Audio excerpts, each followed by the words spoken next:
이 시간 은혜 나눌 하나님의 말씀은 신약 성경 마태복음 3장 7절에서 12절 말씀입니다. 함께 성경을 봉독합니다.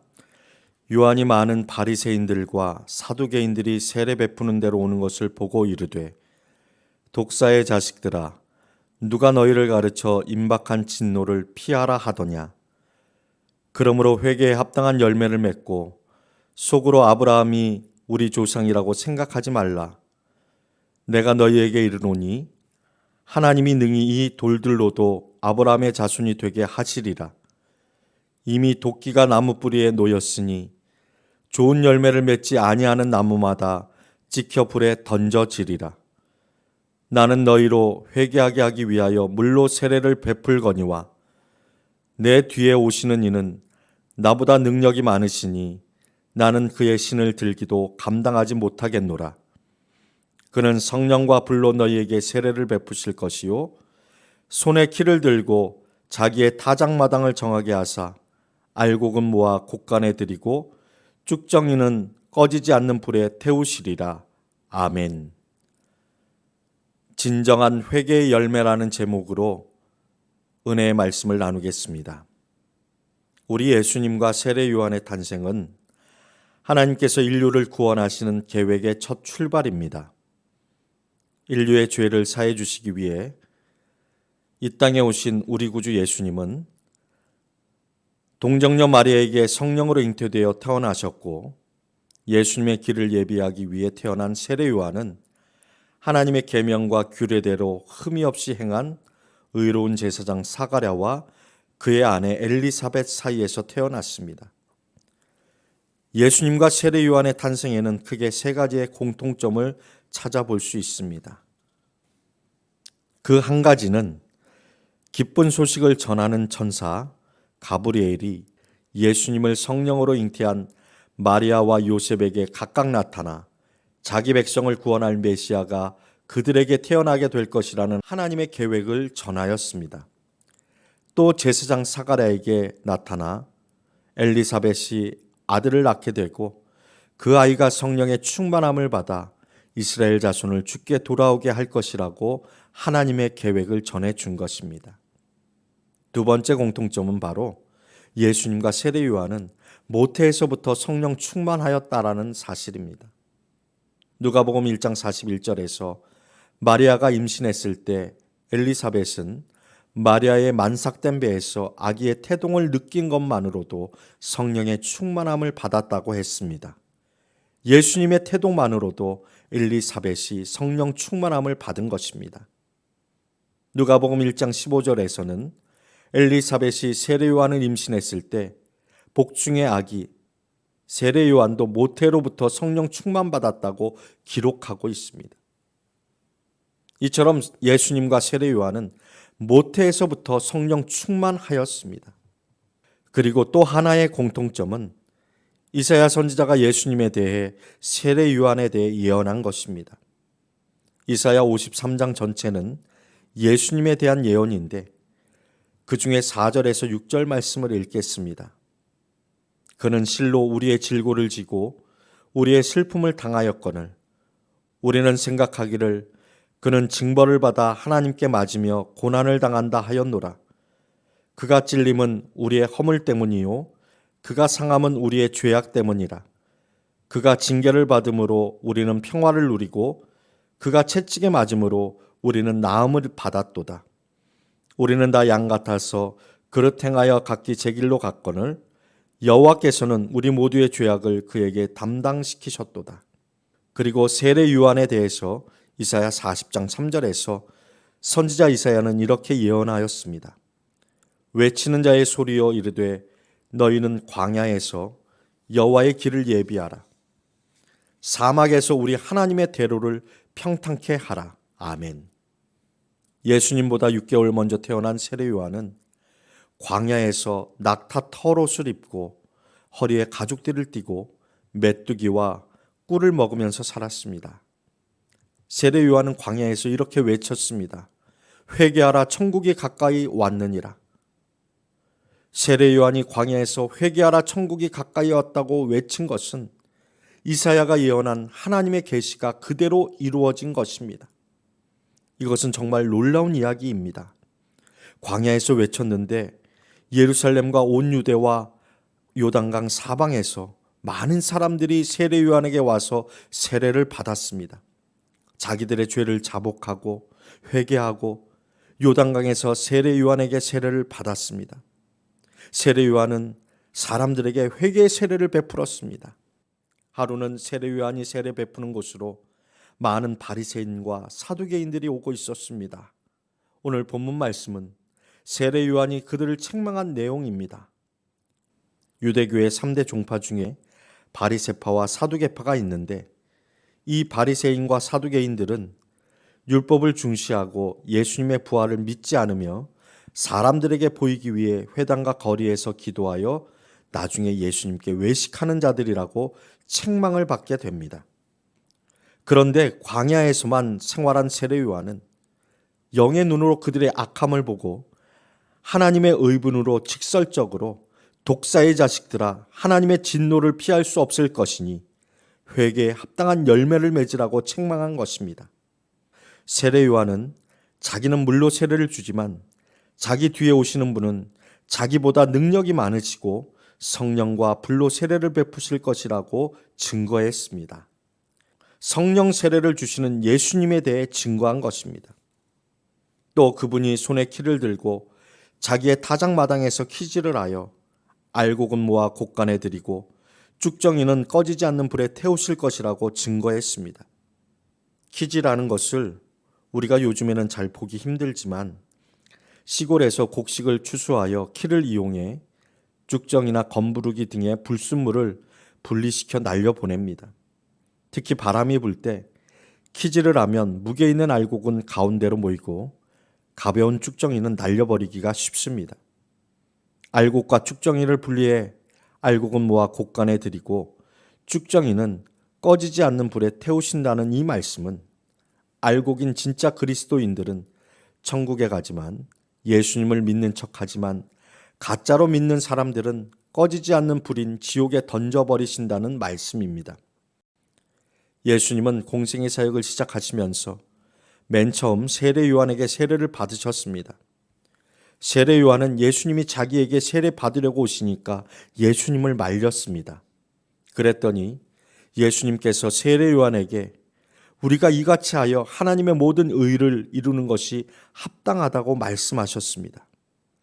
예수님께서 세례 요한에게 세례를 받으시고 물에서 올라오실 때 하늘 문이 열리고 하나님의 성령이 비둘기같이 내려 예수님 위에 임했습니다. 그리고 하늘에서 소리가 들렸습니다. 이는 내 사랑하는 아들이요 내 기뻐하는 자라. 예수님이 받으신 세례는 침례입니다. 침례는 물가에서 세례를 침례하는 목사님과 세례받는 성도가 마주보고 서 있는 상태에서 목사님이 세례받는 성도의 머리 위에 손을 얹고 성부와 성자와 성령의 이름으로 내가 누구에게 세례를 주노라 하면 물속에 들어갑니다. 물속에서 코와 입을 닫고 숨을 쉬지 않는 상태는 예수님과 함께 십자가에 못 박혀 죽은 것을 의미합니다. 그리고 다시 목사님이 성도를 물속에서 일으키면 그것은 예수님의 부활과 연합하여 부활한 상태를 의미하는 것입니다. 이처럼 세례의 의미는 물속에 들어갔다가 나오는 것만으로 끝나는 것이 아니고 물속에 들어갔을 때 예수님과 함께 죽었고 물에서 나오면서 예수님의 부활과 함께 부활한 것입니다. 여러분은 예수님과 함께 십자가에서 죽었고 장세된 사람이라는 사실을 확실히 아시기 바랍니다. 그리고 예수님이 죽었다가 제3일 만에 부활하셨을 때 같이 부활한 것을 믿으시기 바랍니다. 세례는 회개시키고 예수님과 연합해 죽고 예수님과 연합해 부활하게 하는 능력이 있는 것입니다. 예수님께서는 30세부터서 33세까지 3년간 하나님의 나라를 위하여 사람들에게 말씀을 선포하시며 병을 고치시고 많은 사람들을 제자로 삼으셨습니다. 가장 많이 하늘나라가 선포되고 가장 많은 병자들이 고침을 받은 곳이 가버나움입니다. 예수님이 고향인 나사렛에서 이주해서 전도하셨던 중심지였습니다.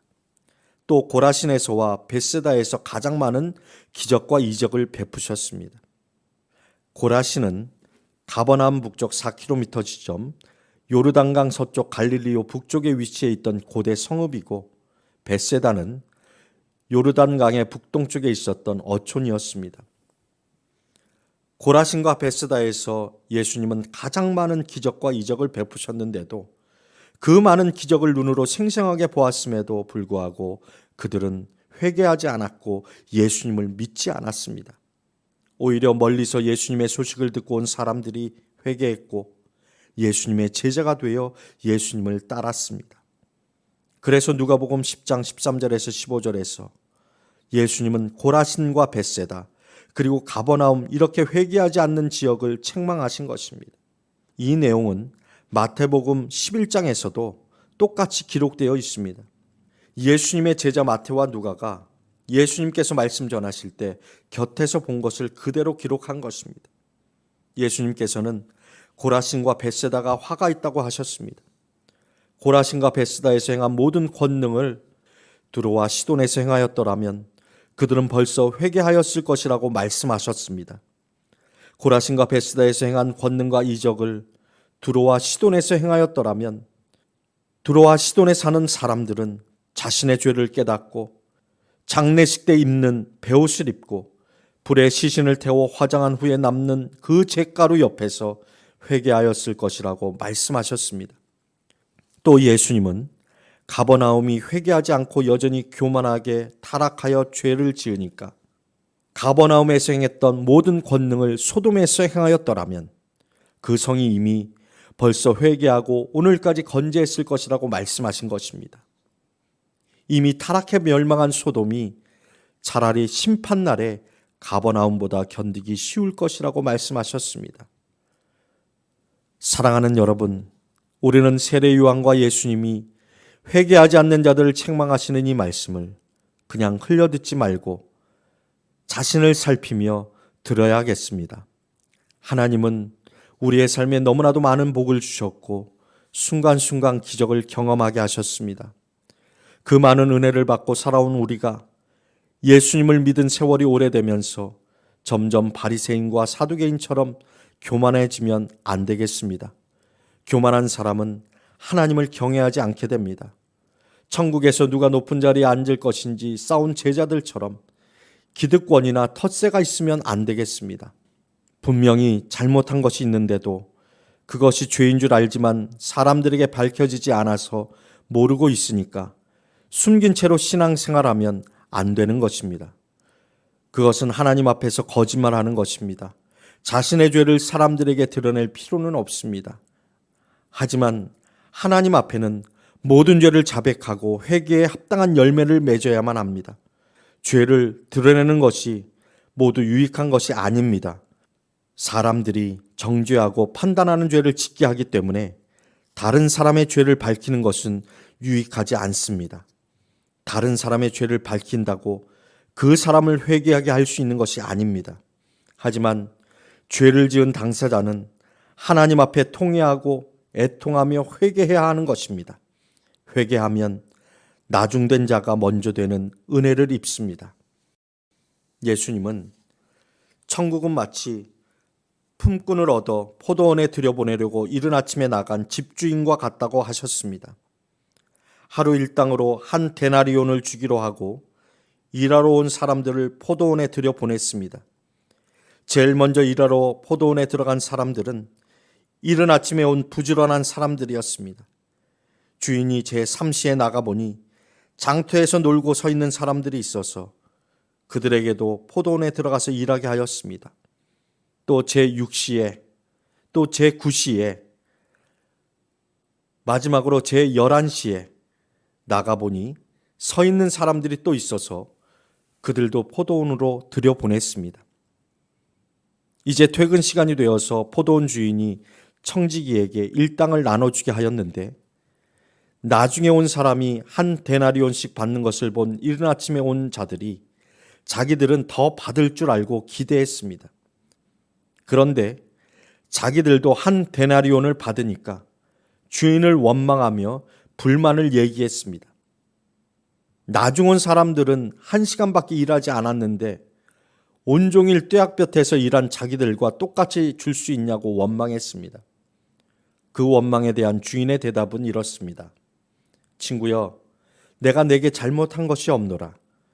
내가 나와 한 데나리온의 약속을 하지 아니하였느냐. 내 것이나 가지고 가라. 나중 온 이 사람에게 너와 같이 주는 것은 내 뜻이니라. 내 것을 가지고 내 뜻대로 할 것이 아니냐. 내가 선한데 너는 나를 악하게 보느냐.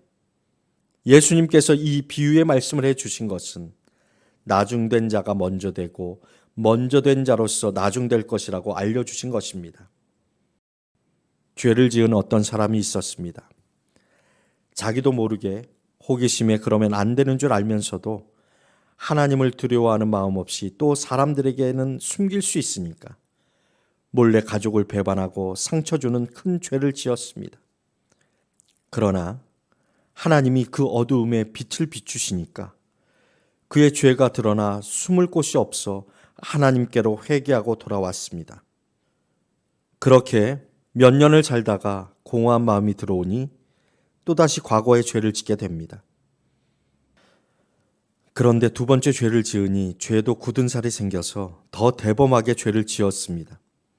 하나님은 그를 불쌍히 여기시고 또 그의 죄된 어두움에 빛을 비춰주셨습니다.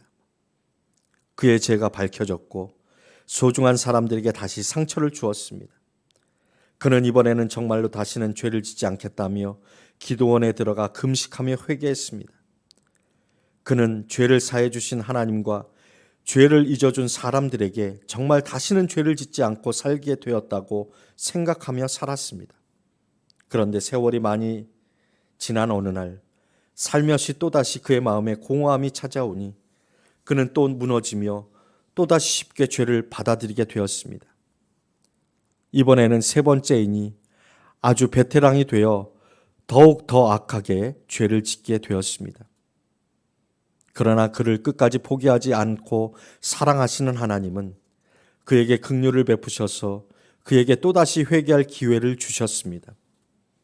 과연 그 사람은 하나님을 믿는 하나님의 자녀였을까요? 하나님이 택하신 사람이었을까요? 왜 회개를 했는데도 완전히 돌이키지 못했을까요? 왜 분명히 금식하며 회개했는데도 죄가 살며시 찾아오면 다시 죄의 습성으로 무너지게 된 것일까요? 그 사람의 회개는 도대체 무엇이 문제였을까요? 이것은 죄를 지은 그 한 사람의 이야기만이 아닙니다. 이스라엘 백성들이 하나님을 배반하고 우상을 섬기고 온갖 죄를 지으며 타락하였습니다. 그런데도 하나님은 그들을 돌이키시고 사랑으로 받아주셨습니다. 그리고 다시는 우상을 섬기지 말고 하나님만 섬기라고 용서해 주셨습니다. 이스라엘 백성들이 하나님을 배반한 것은 한 번일까요? 두 번일까요? 세 번일까요? 셀 수도 없습니다. 그 모습이 바로 우리들의 모습입니다. 마틴 루터는 십계명의 제1계명 너는 나 외에 다른 신들을 내게 있게 말지니라. 이 제1계명을 지키면 모든 계명을 지킬 수 있다고 말했습니다. 그렇습니다. 하나님만 섬기고 하나님만 사랑하면 십계명에서 하지 말라는 죄들은 짓지 않게 되는 것입니다. 하나님을 사랑하지 않는 것이 모든 죄의 시작인 것입니다. 하나님을 사랑하지 않기 때문에 교만해지고 교만하기 때문에 하나님을 경외하지 않게 되는 것이고 하나님을 경외하지 않으니까 죄를 쉽게 받아들이게 되는 것입니다. 회개를 했는데도 다시 죄를 짓게 되는 사람은 그 죄만 뉘우쳤기 때문입니다. 회개는 단순히 죄를 뉘우치는 것으로 끝나서는 안 됩니다. 그것은 자기 연민이고 후회와 반성으로 그치게 되는 것입니다. 그것은 진정한 회개가 아닙니다. 진정한 회개는 십계명의 제1계명과 같이 다시는 하나님보다 다른 누구를 더 사랑하지 않겠다는 고백입니다. 하나님보다 다른 어떤 것을 더 사랑하지 않겠다고 고백하는 약속이 되어야 합니다. 하나님 한 분만으로 만족하겠다는 신앙의 고백이 되어야 합니다. 사람의 공허한 마음을 위로해주고 사랑해주고 채워줄 수 있는 분은 오직 한 분, 하나님밖에 없습니다. 사람에게 인정받고 싶고 사랑받고 싶고 위로받고 싶고 누군가에게서 쉬고 싶은 마음으로 사람을 의지한다면 채워지지 않는 목마름으로 언젠가 다시 마음이 공허해지고 그런 나약한 마음에 사탄이 틈을 타 죄를 짓도록 유혹하는 것입니다. 사랑하는 여러분, 우리가 사랑하고 의지할 분은 오직 하나님밖에 없음을 아시고 여러분의 믿음을 날마다 주 안에서 굳게 하시기를 바랍니다. 한 사마리아 여인이 사람들을 피해서 사람들이 잘 다니지 않는 시간인 햇볕이 뜨거운 낮 12시에 물을 길러 우물가에 갔다가 예수님을 만났습니다. 예수님이 그 여인에게 남편을 데려오라고 하시니 그 여인은 자기에게는 남편이 없다고 했습니다. 예수님은 그 여인에게 너에게 5명의 남편이 있었고 지금 있는 사람도 내 남편이 아니니 그렇게 말하는 너의 말이 맞다고 하셨습니다. 여인은 예수님이 바로 자기가 기다리던 메시아 그리스도이신 것을 알게 되었고 그 사마리아 여인은 그날 그 자리에서 예수님께서 주시는 영원히 목마르지 않는 영생하도록 솟아나는 샘물을 받아 마신 것입니다. 그 여인은 어떤 사람입니까? 유대 사람들을 만나면 돌에 맞아 죽을 죄를 지은 사람입니다. 그런데도 예수님을 만나고 영원히 목마르지 않는 생수를 마신 사람이 되니까 사람들을 만나게 될까 봐 걱정했던 사람이 물동이를 내버려 두고 동네로 들어가서 사람들에게 예수님을 전했습니다. 이것이 바로 회개한 사람의 모습입니다. 진정한 회개는 예수님을 만나는 것입니다. 예수님이 나의 구원자라는 사실을 믿는 것입니다. 예수님이 주시는 물을 마시고 다시는 목마르지 않게 되는 것입니다. 예수님이 주신 영생수를 마신 사람은 인간에게서 위로를 찾으려고 애쓰지 않게 되는 것입니다. 진정한 회개는 하나님 외에 다른 것을 더 가치 있게 여기지 않습니다. 회개에 합당한 열매를 맺는 것은 하나님을 사랑하고 하나님의 온전한 사랑 안에 거하게 되니까 포도나무에 붙어 있는 가지가 절로 과실을 맺는 것처럼 성령의 9가지 열매를 맺게 되는 것입니다. 또한 진정한 회개는 세례를 받는 것입니다. 예수님과 함께 죽고 예수님과 함께 부활하는 이 은혜가 아니면 죄의 몸을 벗을 수가 없습니다. 세례는 예수님으로 옷 입는 것입니다. 회개한 사람은 예수님으로 옷 입은 것입니다. 죄를 지은 속옷까지도 미워하라고 하셨으니 회개한 사람은 더러운 옷을 벗어버리고 예수님으로 옷 입은 사람이 된 것입니다. 그렇게 진정으로 회개하고 예수님을 만난 사람들은 내가 만난 예수님을 전하는 삶을 살게 되는 것입니다. 회개에 합당한 열매는 마음을 다하고 목숨을 다하고 뜻을 다하여 하나님을 사랑하는 것입니다. 이렇게 하나님을 사랑하는 사람은 하나님께 죄를 지을 수 없는 것입니다. 하나님을 사랑하는 사람은 곧 형제를 사랑하는 사람이니까 형제에게 죄를 지을 수 없는 것입니다. 사랑하는 여러분, 마음을 다하고 목숨을 다하고 뜻을 다하여 하나님을 사랑하고 이웃을 내 몸처럼 사랑하는 것은 아무리 강조해도 지나침이 없습니다. 잠언과 전도서를 기록한 솔로몬은 결국 깨달은 것은 하나님을 경외하고 하나님의 명령들을 지키는 것이 모든 사람의 본분이라고 하셨습니다. 하나님을 경외하고 하나님의 명령을 지켜 하나님 외에 다른 우상이 마음속에 있게 하지 마시기를 축복합니다. 오직 하나님을 마음을 다하고 목숨을 다하고 힘과 정성을 다하고 뜻을 다하여 사랑하시기를 축복합니다. 오직 우리를 구원해 주시고 의롭다 하시고 아들 삼아 주신 하나님 아버지께 감사하며 죄는 거부하고 차단하여 오직 하나님과 함께 세례받은 사람답게 진정한 회개의 열매를 맺으며 살아가시기를 축복합니다. 또한 우물가에서 예수님을 만났던 사마리아 여인처럼 예수님을 만난 사람답게 기쁨으로 예수님을 전하며 사시기를 축복합니다.